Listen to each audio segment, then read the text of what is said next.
females have been given the correct and healthy functional reproductive ability on their bodies, and males have been given the sexual mindset and the sexual bodies that feel impelled spiritually to take responsibility for reproduction. Wealthy people own most of the land and property, and the poorer someone is, the more they will seem spiritually compelled to take responsibility for the health and future of that land and be concerned about the well-being of what is really other people's property, usually rich people's property. It's almost the exact same thing as the gender/sex imbalance. This star system wants to be cared about by most people, but it's trying to collect the control of wealth into the smallest and easiest to influence group possible. Same with sex. At least, that is how it's been for a long time. I suspect profound tampering by ancient tech using pharaoh types, but feel it's worthless to attempt to isolate or accuse anyone specifically without any hard evidence. I feel I'm not the only one seeking to solve what they screwed up though. Is it death by efficiency? I can't say, but those two issues are solvable together relatively easily, and they are both large impediments that must be overcome before womanhood or a righteous matriarchy society can be advertised and respected as unarguable or wordless. Right now women will have to contend with a system that has been trying to set itself up to build a small elite group of wealthy oppressive women that are not held accountable for anything they do in life. Everything seems to have been poisoned by hackers that were trying to get all of the good stuff and rewards for their small group, while putting all of the hard work and responsibility for caring for life's well-being on the larger masses of population outside their small group. It's an enslavement pathway. Think about the process that makes someone get oily skin, and then contemplate the wealth of the soil and where all that oil seems to be located, and how little plant life grows in those places, and how oppressive Middle Eastern cultures are toward everyone, not only females but children and poor men, and know that these are all connected. Do you ever notice your hair getting oily even though your skin isn't, or vice versa? The connection is that your hair is 40 carbon molecules, and the rest of your body is mostly water. I notice that when I'm not arguing against carbon monoxide emissions from the burning of oils, that the carbon in my hair sometimes starts listening to that oppressive mindset, and it gets oily quicker. But when I am arguing with it, it tries to put pressures on me that cause my hairline to recede, and it feels like my hair is trying to run down the back of my neck. Does that mean females were holding on to their massive manes of hair at the cost of trying to get along with oppression? An oppressive mindset forced into the soils of Middle Eastern countries for thousands of years, and then imported into America as gasoline and oil? If we are going to have that stuff here, we might as well become aware of our burning of it as a beneficial thing to be doing. But that also means our carbon should not be listening to it, or we've been poisoned. If our carbon was certain that no one was meant to own land, because we live on the body of a living being, then people who own land would be the ones going bald. and having long flowing hair would be a sign of someone who is in tune with respecting the life of the planet they live on and the star that warms us and gives us light. And in that culture, women with hair would feel comfortable and righteous challenging or consuming the oppressive bald and squat-looking landowners, and in that scenario, the only way the landowners could justify land ownership and gain the comfort of womanhood would be to make everyone, including the poorest women, into landowners, ensuring that if there was going to be people attempting to own land, at least the planet would be shared by all and that it would be a relatively more enjoyable place to live, since housing wouldn't be a major concern and struggle in life. The American tribes were right about that, and the lands they were given is evidence that it works, and we have seen that females were given equality when they fought for it. That's why I keep saying any of the poor renters at this house deserve womanhood. None of us are landowners. In regards to the last post, it asked me what the collaboration would do about animals and a gulf of inequity between creatures influenced by Satan into following pathways that are very different from God. Is having pets something godly to perpetuate, or is that more of a satanic thing to do? How about keeping livestock? Can meat eating be part of a godly life? I say let the wealthy men of land ownership argue about it.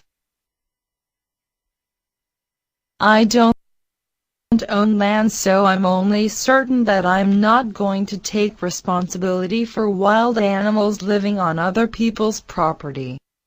When I have land, then I'll worry about the life growing on it.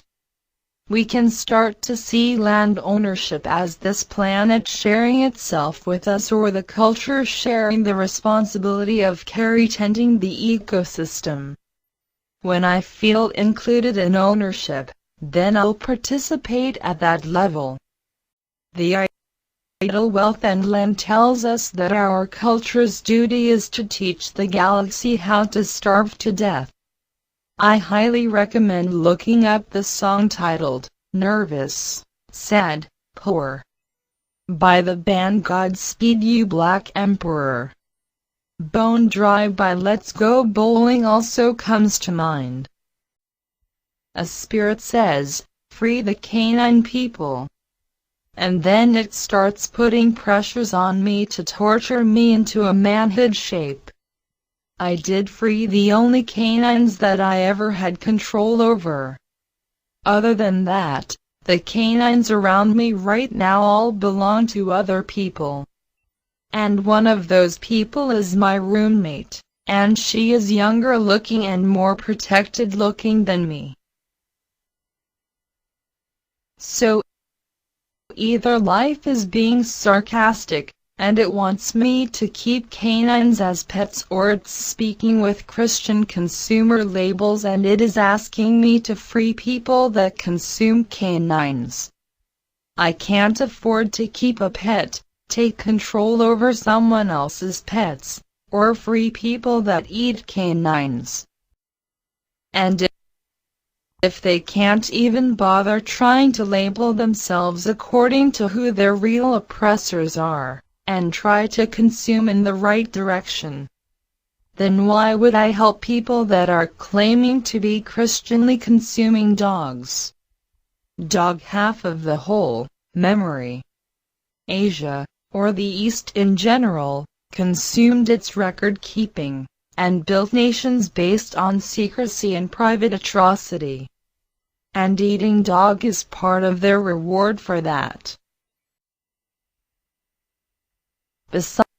Besides, half of the whole, memory refers to our planet itself, when compared to the stellar life.